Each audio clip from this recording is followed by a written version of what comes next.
This video is powered by the pros at Pascal Air Plumbing and Electric. Arkansas owned, Arkansas operated. GoPascal.com. All right, man.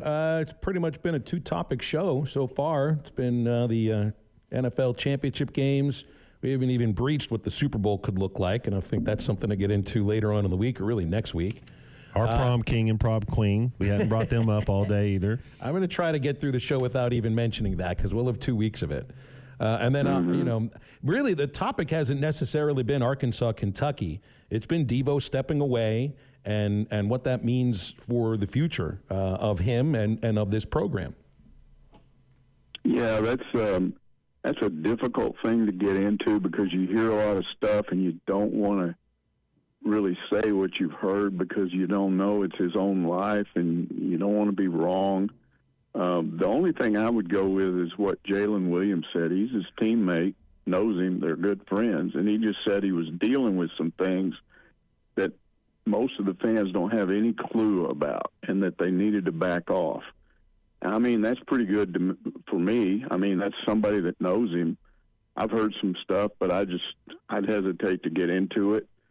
The problem is that some people are calling him a quitter because he did this a year ago after an argument with Musselman, and whether or not they had an argument this time, I don't know. But again, here's somebody that knows him that says that's not what's going on here. There are some other issues. So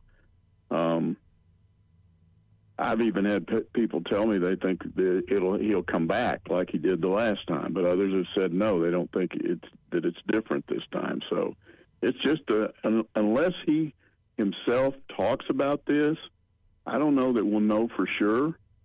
I do know that a lot of people still say that he's out there in the community doing work with kids and, doing all the things that he was supposed to do with his NIL deal, and they don't have an issue with him, but they don't know what happened in this instance. Yeah, you want them spiritually and emotionally and physically. It just hasn't been the season that everybody wanted it to be or what everybody kind of thought it would be. How much do you think there's a frustration level up there? Yeah, I don't know if that's what's going on with him or not. There might have been something that's been, he's been dealing with for a while, maybe even not just this year. But with the players, the game itself probably helped a little bit. It could have been a really bad situation. You bring game day in and have all that publicity, and then if you just get blown away, it's really a bad deal. They played pretty well. They finally played some good defense, and we see that when they do that, they're a much better team. The problem with those guys is they're just an offensive mess. They don't have a point guard who can make anything happen. They don't have shooters. They turn the ball over way too much. They just don't move it around well, and when they do, there's a turnover waiting to happen. And those are problems that are a lot easier or a lot more difficult to correct than some of the defensive issues, which basically just involve working harder at it. So how much better can they be? Well, I don't know. I mean, you look at their schedule, and I still don't see any way they finish above 500 in SEC play. And then I'm not sure they finish above 500 at all. And they go to Missouri, and if they lose that game, then you're back where you were. So a lot of questions. A lot of people don't understand what's going on. Why does Muss not play blocker more? The fans like this guy because he's real aggressive, and he's an Arkansas kid. And they don't understand, Minifield just vanishing, when you got point guard issues. But he's dealing with these guys behind the scenes. I'm not. What do you think about this team's resolve when you have Devo and you have Brazil, who are supposed to be the team's two best players, and they don't play? And I thought this team, as far as effort, Mike, Mitchell played his best game. I thought as far as effort that they had a game plan. They tried to slow it down and limit their possessions. They didn't give up a lot of easy baskets. But as emotional as this is, and who knows when they found out Devo wasn't playing, and I thought they played well. Yeah, they did. And I don't know what the thing with Brazil is, how serious that injury is. Again, there are people that are basically trying to comment on social media and saying it's another Nick Smith thing. he could play, but he doesn't want to hurt his NBA chances anymore. And if you believe those people, he's not going to play the rest of the year, which I don't think is likely. We'll see what happens in the Missouri game. But when he does play, he's got to be more aggressive. I mean, all people are mad because Bay Fall is not playing. Well, he's playing about when he does play, and it's like I think he's played in 7 of all these games. So he's averaging about 5 minutes a game when he gets in there. So if you adjusted it to 20 minutes, he'd be scoring like 4 points a game with 4 fouls and like 2 rebounds. So it's not like if you suddenly started playing him more, you might get a whole lot out of him, at least based on what's happened so far. I mean, it's real easy to talk about, well, you're not doing this and you should be doing that and all of that. But the guy that has gotten this team to 2 Elite Eights in the Sweet 16 didn't suddenly forget how to coach. We're just looking at the remaining schedule here, and I mean, just looking at it, it looks like potentially you could have 5 wins out there. But part of it is, you're going on the road for these next 2 games, Mike, and there isn't anything that makes me feel like it's a team that can go on the road and beat a bad Missouri team or an LSU team that's improved. But these next 3 games, just looking at the personnel, you could beat Missouri, you could beat LSU, you could beat Georgia, you get Vanderbilt later on, you get LSU again later on, you get Mizzou later on. So maybe there's 5 or 6 there. I just don't know what the recipe is to actually win a basketball game right now. Like, does it take Tremont Marks scoring 34 points in order to do this? Right, it does. Well, somebody's got to score. You got to play the kind of defense they've been playing, because what that did was it kept them from getting blown out, but it didn't give them a win. So you play that kind of defense, and then you got to have some people scoring. It doesn't have to be one guy, but it's got to be. I mean, you can't be scoring in the 50s and win very many games in the SEC. So they're not Virginia. Yeah, exactly. So I'm pretty skeptical that this will really make much difference in terms of wins and losses. I think they're just going to have to. He's going to have to figure out. And the big question that people are asking, which I think is legitimate, is at what point does he just go ahead and start playing people that he plans on having back, and then that reveals to you who's back and who's not? He clearly hasn't done that yet. He's still adjusting his lineup, and as he puts it, he's still trying to find a combination that works. And it sounds like he's going to continue to do that.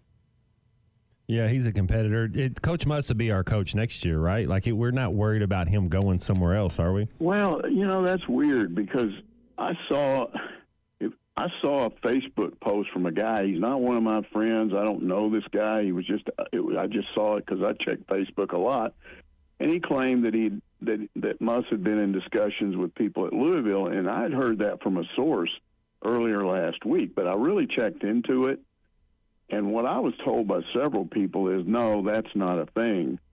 But what they did say was, if the Arizona State job opened up or the UCLA job opened up, then you might have to worry about him leaving. I can see UCLA, yeah. Yeah, that's a lot closer to his mom, and he likes it out there and all of that. But there's nothing that I'm hearing that he's mad and he's out of here because they're losing or anything like that. It's just, that one rumor popped up, and I checked it out as closely as I could, and I was just even talking to somebody that knows one of the assistant coaches on the team, and he said, no, he's not going to Louisville. He might be some other school at some point, but not that one. So, that's the thing that'll get people really, really nervous. You can have a bad season, but people trust in Muss, I think for good reason, for obvious reasons. But I know, and I've seen this out there too, there is that feeling, and I don't think it's because, they're viewing Muss as a job hopper. It's just there's a couple of jobs out there that potentially could get not just his interest, but any coach's interest. And I mean, he's one of the, truthfully, I feel like Muss is sort of, in a way, one of the faces of college basketball. He's not the face of college basketball, but he's one of them. He's really well known. And a program like UCLA probably would come after him in that case. Well, he just doesn't have a history of staying anywhere a long time. I've never thought he was here for 10, 12 years. And I could be wrong about that, but even when he was hired and had initial success, I just didn't see that. he's moved around a lot. And would he suddenly at this point decide to stop? I guess he could. And again, there's no hard evidence of anything like this. And I think what a lot of fans are worried about is when you get on social media and these people start attacking him. I just read a whole list of things where people said, well, he has to be accountable. He has to answer for this. And I'm thinking, what do you think? What does that really mean, held accountable? Do you want him to write a 10-page report on what went wrong and present it to you? Do you want him to have to go before Hunter Yurachek and explain himself? Do you want him to get 5 licks in the principal's office? Well, what does he have to what is it you want him to be accountable for? Maybe they're just saying that he should admit to some of this himself, which he did do that the other day. He did say for the first time, we've got to do a better job coaching too. Maybe that's what they meant. I don't know. But there are fans that are worried that he's going to read all that stuff and say, I don't need these people. I've gone to, 2 Elite Eights and a Sweet 16, and now they think I can't coach. I'll go somewhere where they're not as nuts. And I would just say he's probably got enough sense to realize that you have those kind of fans everywhere you go. Right. Yeah, no, he's super talented. He'll be sought after. I hope he's our coach for the next, however many years you said, 4, 5, 6, 7 years. I'm a must fan. Hey, Mike, how'd you consume the playoffs this weekend, and what's kind of your takeaway? Who do you got winning the Super Bowl? Yeah, I was really bummed out because I went to a baseball scrimmage yesterday, and the scrimmage was fine. I enjoyed myself, but I had to do a big story on that, so I couldn't watch the Chiefs game.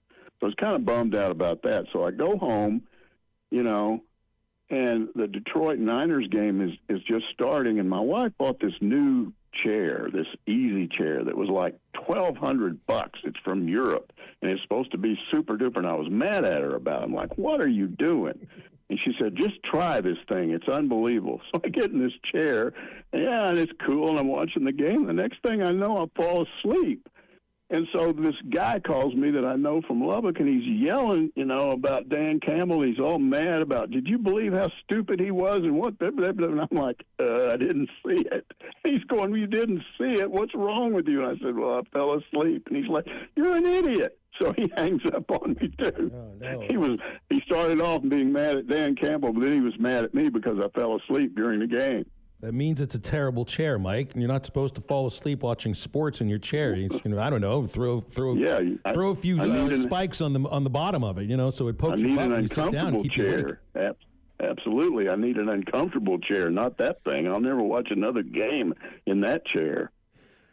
BetOnline is your #1 source for all your betting needs. Get the latest odds, lines, and matchup reports for baseball, boxing, golf, and more. BetOnline continues to be the fastest and easiest way to place your wagers, including live betting and your favorite casino and card games available to play right from your phone. Head to the website or use your mobile device to sign up today and get in on the action. Remember to use our promo code BELIEVE, that's BLEAV, for your 50% welcome bonus on your first deposit. Bet online, where the game starts.